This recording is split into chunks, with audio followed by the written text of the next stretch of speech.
ধন্যবাদ।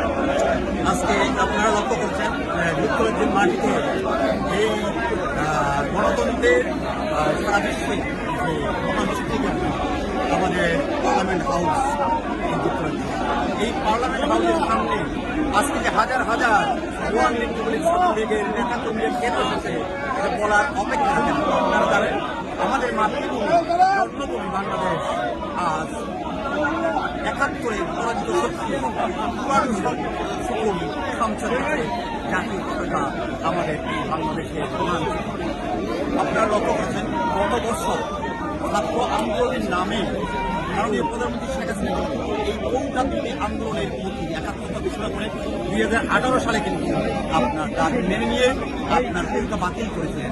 দুর্ভাগ্যজনক অবস্থিত পরবর্তীতে হাইকোর্ট সুপ্রিম কোর্টে আদালতের আইনি জটিলতার কারণে বিলম্বিত হয়েছে। যখন বাংলাদেশের জুলাইয়ে আমরা লক্ষ্য করলাম ছাত্ররা দ্রুত আন্দোলন করেছে, তখন কিন্তু ভারতের প্রধানমন্ত্রী বলেছেন কৌকাননে আগেই বাতিল করেছি, অতএব আদালতের মাধ্যমে যখন এটা নিষ্পত্তি হবে আমরা বাস্তবায়ন।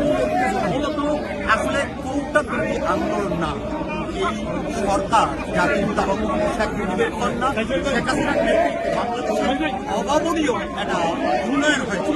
আপনারা দেখেছেন খাদ্যে আমরা সফলতা অর্জন করেছি, ঘরে ঘরে আমরা বিদ্যুৎ দিয়েছি।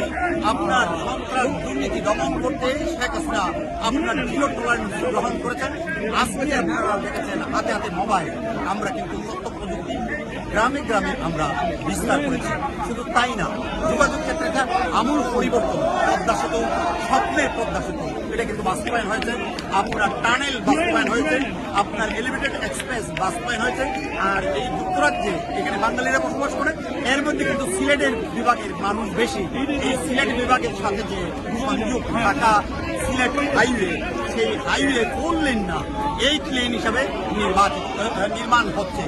মূল 4 লেন, সাইড লেন কিন্তু আছে আরো বহু। সেই দিক থেকে আমরা কিন্তু আপনার এই সিলেটবাসী, বিশেষ করে যুক্তরাজ্যে বসবাসরত আপনার 1971 সালে যেভাবে বঙ্গবন্ধুর পাশে দাঁড়িয়ে মুক্তিযুদ্ধের সহযোগিতা করেছিলেন, আজকে কিন্তু বাংলাদেশে এই দুর্নীতি আপনার যুক্তরাজ্য আওয়ামী লীগের নেতৃত্বে সকল শহর থেকে হাজার হাজার নেতা কর্মীরা আসে।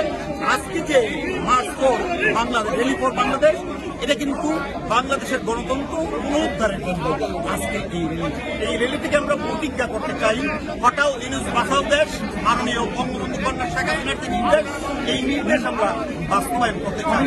এখানে কিন্তু আপনারা দেখেছেন বাংলাদেশে এখন কোন শ্রেণী পেশার মানুষ নিরাপদ না।